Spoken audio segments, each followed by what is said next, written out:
Film की शुरुआत होती है एक स्टेशन को दिखाने से, जहाँ पर एक लड़का बिल्कुल अकेला बैठा था। तभी स्टेशन पर एक अजीब सी औरत आई जो पागलों जैसी हरकतें करने लगी। उसने बाल खोले हुए थे और बड़ी अजीब तरह वो चल रही थी। लड़का उसकी वीडियो बनाकर इंटरनेट पर डाल देता है और सबको लेकर बताता है कि ये औरत अजीब तरह का बर्ताव कर रही है। और फिर तभी पलक झपकते ही वो औरत वहाँ से गायब हो गई। वो लड़का सोच में पड़ गया कि अचानक वो कहाँ गायब हो गई, इसीलिए उसी जगह पर जाकर चेक करने लगा, जहाँ तभी ट्रेन वाला गेट अपने आप ही खुल जाता है। लेकिन हैरत वाली बात ये थी कि वहाँ कोई ट्रेन नहीं आई थी। तभी लड़के को पटरी वाली जगह पर से आवाज आने लगी, इसीलिए वो नीचे बैठकर अपना मुंह अंदर डालकर चेक करने लगा। और फिर तभी वो गेट अपने आप ही बंद हो जाता है। लड़के का गला बीच में आने की वजह से कटकर कुचला गया और ऐसी बहुत दर्दनाक उसकी मौत हो जाती है। इसके बाद हम एक रिपोर्टर लड़की को देखते हैं जिसका नाम नायोंग था। हाल ही में उसने एक एक्ट्रेस के बारे में रिपोर्ट बनाकर उसकी खबर चला दी थी, जो रिपोर्ट काफी वायरल जा रही थी। इन लोगों ने उस एक्ट्रेस की इजाजत के बगैर ही उसकी न्यूज रिपोर्ट बना ली थी, जिस वजह से उसे इतना गुस्सा आया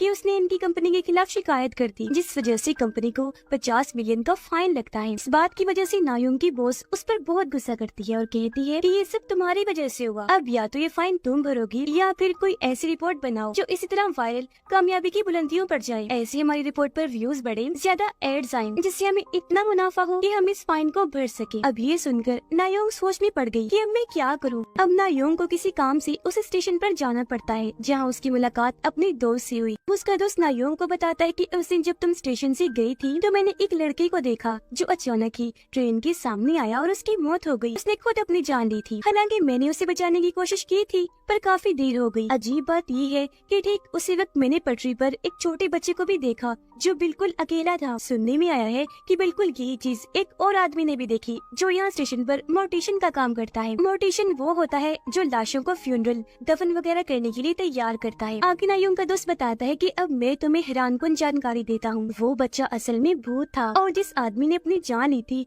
उसकी हालत ऐसी थी जैसे वो किसी के कंट्रोल में हो। अब ये सुनकर नायोंग यहाँ फैसला कर लेती है कि अब मैं इस भूतिया स्टेशन यहाँ पर मरने वालों और यहाँ के भूतों के बारे में अपनी रिपोर्ट बनाऊंगी, जिसमें इस स्टेशन के बारे में सबके सामने लाया जाएगा। ये वायरल जा सकती है। अब नायोंग उस मोर्टिशियन से मिलने जाती है जो बताता है कि हाँ मैंने भी उस पटरी पर छोटे बच्चे को देखा था। तब ये सुनकर नायोंग इस स्टेशन के बारे में रिपोर्ट बनाना शुरू कर देती है। वो अपने दोस्त को कहती है कि यहाँ कैमरास तो लगे ही हैं, तो तुम मुझे उस दिन की कैमरा रिकॉर्डिंग दे दो। तब उसका दोस्त जैसे तैसे छुपते छुपाते उस दिन की रिकॉर्डिंग निकाल ही देता है। अब नायोंग का दोस्त जब वॉशरूम में मुंह धो रहा था तो अचानक उसे लगती है जिनसे वो काफी डर जाता है। लेकिन जब वो वहाँ से बाहर आया तो उसे पता चला कि ये तो मेरा दोस्त मुझे डरा रहा था। असल में उस हादसे के बाद इसके दिमाग में कई दिनों तक वही चलता रहा और उसी जैसे डरावने सपने भी उसे आने लगे थे। इत्तेफाक यहाँ ये होता था कि उसका दोस्त भी उसे बिल्कुल इसी तरह डरा दिया करता था। अब एक दिन नायोंग के दोस्त को शीशे पर 4 नंबर्स दिखाई देते हैं। जो अजीब बात थी कि यहाँ किसने लिख दिए, पर वो इस चीज को नजरअंदाज कर देता है। अब नायोंग का दोस्त उसकी रिपोर्ट में मजीद उसकी मदद करने के लिए वो बताता है कि मैंने अभी ट्रेन ड्राइवर को बड़ी अजीब हालत में जाता हुआ देखा है। वो काफी गुमसुम था। अब इस मौके का फायदा उठाकर नायोंग उस जगह के लिए निकल जाती है ताकि ड्राइवर से इंटरव्यू ले सके। उसने ड्राइवर को देख लिया जो एक जगह पर बैठा हुआ था। वो भी उसकी साइड में बैठ जाती है और उसका इंटरव्यू लेना शुरू कर देती है। पर वो सहमा हुआ गुमसुम बैठा था और उसे कोई बात ही नहीं करता। इसी वक्त हमने देखा कि ड्राइवर के गले पर एक बच्चे का भूत बैठा है जिसने अपने हाथों से ड्राइवर का गला पकड़ा हुआ है और इसी वजह से उसके गले पर अजीब तरह के निशान बन गए थे। फिर अब ड्राइवर वहाँ से उठा और बेसमेंट की तरफ जाने लगता है, जिसके पीछे पीछे नायोंग भी चली जाती है। ड्राइवर दीवार की तरफ मुँह करके खड़ा हो गया और बार बार 4 नंबर बोल रहा था जो थे 0319। अब इसी तरह के 4 नंबर नायोंग के दोस्त को भी दिखाई दिए थे और अब यह ड्राइवर भी एक भूत में बदल जाता है और उसका चेहरा बहुत डरावना लगने लगता है, जिसके अगले ही पल ड्राइवर वहाँ से गायब। अब नायोंग ट्रेन में थी। वो काफी खुश हो रही थी क्योंकि वहाँ का हर एक मुसाफिर उसके स्टेशन वाली खबर को ही पढ़ रहा था, क्योंकि सच में वो काफी वायरल हो गई थी। पर जब उसने नीचे देखा तो वहाँ एक बच्चे का भूत बैठा था जो उसका पैर पकड़कर नीचे खींचने लगता है, जो देखकर वो काफी डर गई और उसकी चीख के साथ नायोंग को होश आ जाती है, यानी कि ये सब उसका सपना था। पर जब उसने सर उठाकर सामने देखा तो उसके साथ काम करने वाले सारे लोग केक लेकर आ रहे थे, क्योंकि स्टेशन वाली खबर सच में वायरल गई थी और लाखों की तादाद में लोग उस खबर को देख रहे थे, जिस वजह से हर कोई काफी खुश था।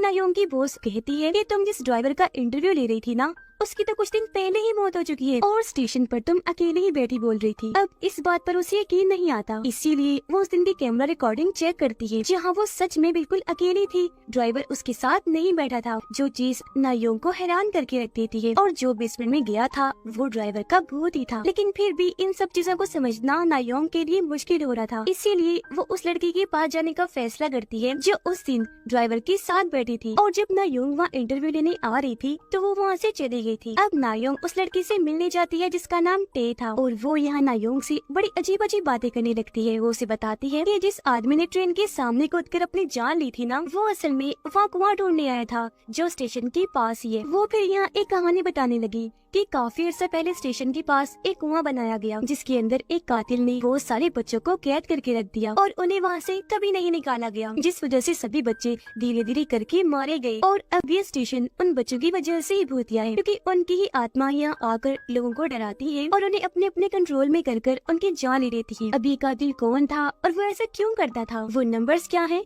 वो लड़की यहाँ नहीं बताती। अब नायोंग इंटरनेट पर उसी कुएं के बारे में सर्च करती है। इस कुएं की तस्वीरें वो टे को भेजती है जिससे उसे काफी कुछ याद आने लगता है, पर वो नायोंग को कुछ नहीं बताती। थोड़ी देर बाद टे एक डायरी उठाती है जिसमें कई सारे नंबर्स लिखे हुए थे। हैरान करने वाली बात ये थी कि वो सारे नंबर्स भी 4 ही थे। साथ ही डायरी के अंदर एक तस्वीर भी थी जिसमें एक आदमी के सामने 2 बच्चे एक ऑर्फनेज के सामने खड़े थे जहाँ पर लावारिस बच्चों को रखा जाता है जिनका इस दुनिया में कोई नहीं होता। सबसे बड़ी बात कि इस ऑर्फनेज का नाम भी वही था जो उस गॉस स्टेशन का था। तो अब इस तस्वीर को टे बड़े गौर से देखने लगती है और उसे कुछ कुछ ख्याल आने लगते हैं। ऐसा लग रहा था कि जैसे इस तस्वीर और ऑर्फनेज से उसका ताल्लुक हो। अब नायोंग और उसके दोस्त मोर्टिशन के पास आते हैं जो कि इन्हें उस ड्राइवर की लाश दिखाने ले जा रहा था, क्योंकि नायोंग उसकी कुछ तस्वीरें बनाना चाहती थी। पर जब इन्होंने लाश पर से चादर हटाई तो उसके जिस्म पर बहुत सारे निशान थे जो नाखूनों के बनाए हुए लग रहे थे। तब यहाँ मोर्टिशन जानकारी देता है कि ये निशान दरअसल उन बच्चों के नाखूनों के निशान है, क्योंकि उनकी आत्माएं उन लोगों के जिस्मों पर नाखून मार देती है जिनकी अनकरीब मौत होने वाली होती है। क्योंकि यहाँ जितनी भी लाशों को लाया जाता है सबके जिस्मों पर ही ऐसे निशान होते हैं, और ये निशान और वो 4 नंबर ही बताते हैं कि उन बच्चों की आत्माओं का अगला शिकार कौन है। अब यहाँ नायोंग का दोस्त नोटिस करता है कि मोर्टिशन की बाजू पर भी वैसे ही निशान बन गए हैं, और तो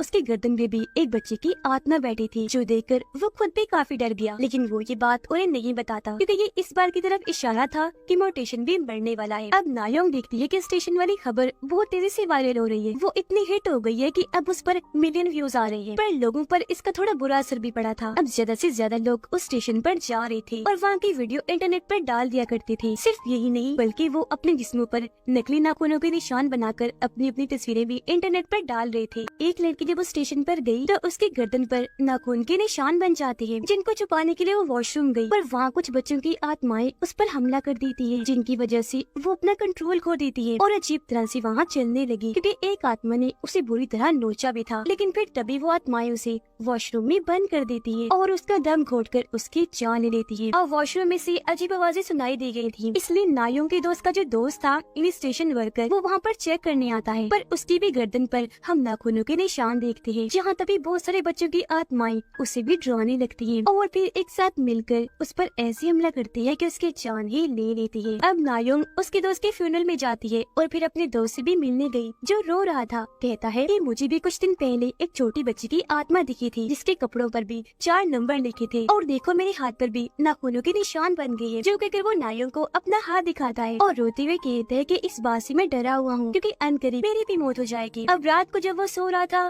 तो उसे उन्हें बच्चों के बुरे बुरे सपने आते हैं, जैसे वो सारी आत्माएं उसके ऊपर बैठी हुई है और फिर खींचकर उसे कुएं में ले जाकर फेंक देती है। अब डर की वजह से उसकी आँख खुल गई और वो सीधा नायोंग के पास जाता है और उसे इस सब के बारे में बताता है, जिस पर अब ये दोनों इन सब का हल ढूंढने का फैसला करते हैं और टे से मिलने उसके घर आ जाते हैं। वो यहाँ ये राज खोलते हैं कि जिस लड़के ने कूदकर अपनी जान ली थी, जिसे तुम्हारे दोस्त ने भी बचाने की कोशिश की थी, यानी जब कुआं ढूंढने उस स्टेशन पर गया था, वो दरअसल मेरा भाई था और उसकी मौत की वजह यही है कि वो वहाँ कुएं की तलाश में गया था।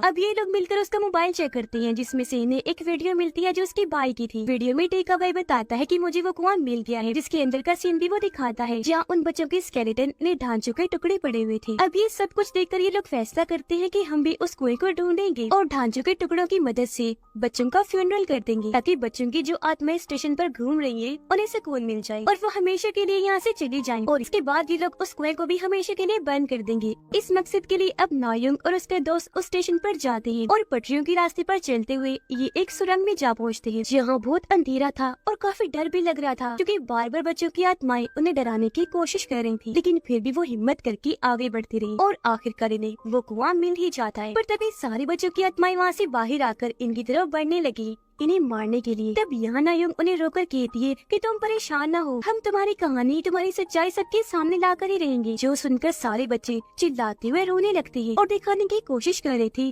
कि हमने कितना दर्द, कितनी तकलीफ सही है। खैर अब ये लोग कुएं में से उन बच्चों के ढांचों के टुकड़े निकाल लेते हैं और अब सबको यही लगने लगता है कि ये मौत का खेल आखिरकार खत्म हुआ। पर ये चीज उसके लिए अच्छी साबित भी नहीं होती, क्योंकि जाहिर है अब ये केस हल हो चुका था। सबको पता चल गया था कि आत्माओं के जाने के बाद मौत का ये खेल खत्म हो गया है। यही वजह है कि अब लोग ये खबर नहीं देख रहे थे और व्यूज आना बंद हो जाते हैं, क्योंकि व्यूज ऐसे केसेस पर आते हैं जो सॉल्व ना हुआ हो, क्योंकि उसमें सस्पेंस बना रहता है कि अब क्या होने वाला है और क्या नहीं। इस बात पर उसकी बॉस पहले तो नाइयों को काफी बातें सुनाती है और फिर उसे कुछ दिन के लिए नौकरी से निकाल देती है, वो भी काफी बेइज्जत करके। अब इस वजह से नायों को काफी गुस्सा था, पर वो कुछ कर नहीं पाती। अब नायों का दोस्त जब उस स्टेशन पर काम कर रहा था तो फिर से एक बच्ची की आत्मा उसे दिखाई देती है, जो बार बार उसे डराने की कोशिश कर रही थी, जिससे यहाँ ये बात क्लियर हो गई कि मौत का ये खेल अभी भी खत्म नहीं हुआ। नायोंग का दोस्त अब अपने सामने मोर्टिशन को देखता है। उसे याद आया कि इसके हाथ पर भी निशान थे, इसलिए वो भागकर उसका हाथ चेक करने जाता है, जहाँ पर अब निशान नहीं थे, जिसका मतलब कि मोर्टिशन ने इस चीज से जान छुड़वाने के लिए कुछ किया था। ये देखकर उसका दोस्त मोर्टिशन को अपने हाथ पर बने निशान दिखाकर उससे मदद मांगता है कि मुझे भी बता दो इसे छुटकारा कैसे पाऊँ, लेकिन वो तो उसकी मदद करने से साफ इनकार करके वहाँ से चला जाता है। अब नायोंग का दोस्त घर तक मोर्टिशन का पीछा करता है, जहाँ उसने कुछ ऐसा देखा कि उसके होश उड़ गए, पर वो क्या था ये हमें दिखाया नहीं जाता। अब रात के वक्त नायोंग जब अपने घर पर थी तो तभी उससे मिलने टे आ जाती है। नायोंग ने देखा कि उसके हाथों पर भी ये नाखूनों के निशान बन गए हैं और अब यह टे बहुत बड़ा सच बताती है। कहती है कि जब तुम और तुम्हारा दोस्त कुआं ढूंढने गए थे तो तब मोर्टिशन ने मेरे घर आकर मुझ पर हमला कर दिया। उसने मुझे धमकी दी कि 4 नंबर बोलो वरना मैं तुम्हें जान से मार डालूंगा, जिससे हुआ ये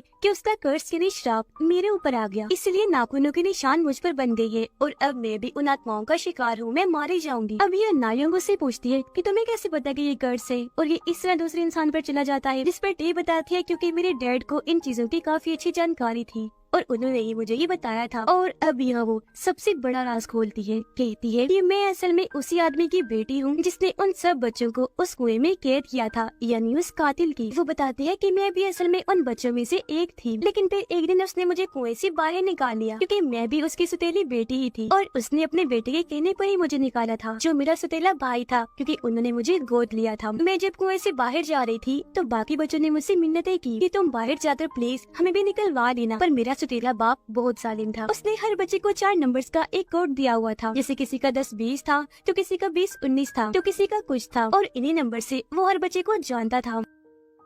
अब जाहिर है उन बच्चों के नंबर्स थे तो उनके मरने के बाद उनके भूतों का भी हर एक नंबर था। टे का सुतीला बाप उस ऑर्फनेज को चलाया करता था। वहाँ वो इन बच्चों पर इतना जुल्म करता था कि उन्हें मारकर काटता था, जिसके बाद सभी बच्चों के जिस्मों के हिस्से बेच दिया करता था। पर जब पुलिस को उस पर शक हुआ तो उसे डर होने लगा कि कहीं मैं पकड़ा न जाऊँ। यही वजह है कि उसने इन बच्चों को जिंदा ही इस कुएं में कैद कर दिया। टे रोते हुए कहती है कि ये सब मेरी और मेरे भाई की आंखों के सामने हुआ था, लेकिन हम क्या करते डरे हुए थे, उन बच्चों की मदद नहीं कर पाए और मुझे लगता है हमने उन्हें धोखा दिया, मुझे अपनी गलती का एहसास है। ये सारी बात बताकर वो बहुत रोती है क्योंकि सब कुछ उसे याद आ गया था, तो वो उन आत्माओं को अब पहचान पा रही थी। अब मौत के इस खेल को खत्म करने का सिर्फ एक ही रास्ता था कि जो भी लोग इस कर्ज का शिकार है उन्हें मर जाना चाहिए, इन्हें जिनके भी जिस्मों पर निशान है वो मारे जाएं। ये सारी बातें जानकर नायोंग अपने घर आ गई और बिस्तर पर लेटकर इस बारे में सोचने लगती है, पर तभी उसकी आंख लग गई। अगली सुबह जब वो उठी तो उसके दोस्त की कॉल आती है, जो नायोंग को बताता है कि मैंने अपना फोन नंबर बदल लिया है, तो जरा नोट कर लो। वो अपना नंबर बताने लगा और नायोंग भी साथ साथ नंबर बोलने लगी, लेकिन वो 4 नंबर बोलकर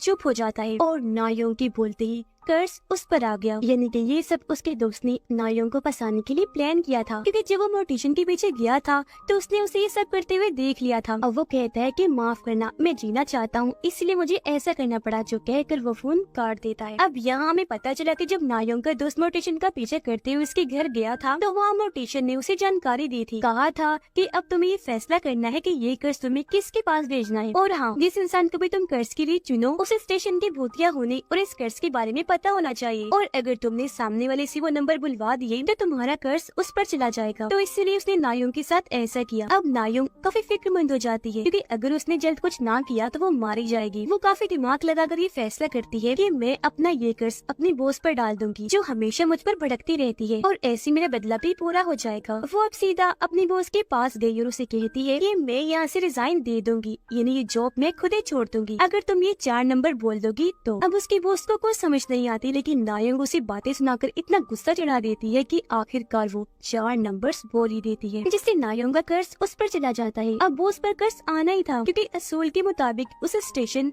और कर्ज दोनों का ही पता था। वो जब वहाँ से जा रही थी तो उसके पीछे हम बॉस को चिल्लाते हुए देखते हैं, क्योंकि उसके हाथ पर भी नाखूनों के निशान बन गए थे, और वो समझ गई थी कि मेरे साथ क्या हुआ और अब मैं बचने वाली नहीं, यानी कि ये कर्ज कभी भी खत्म नहीं होगा। ऐसे ही चलता जाएगा तब तक जब तक कर्ज वाले सभी लोगों को जान से ना मार दिया जाए। इसी के साथ ये फिल्म यहीं पर खत्म हो जाती है।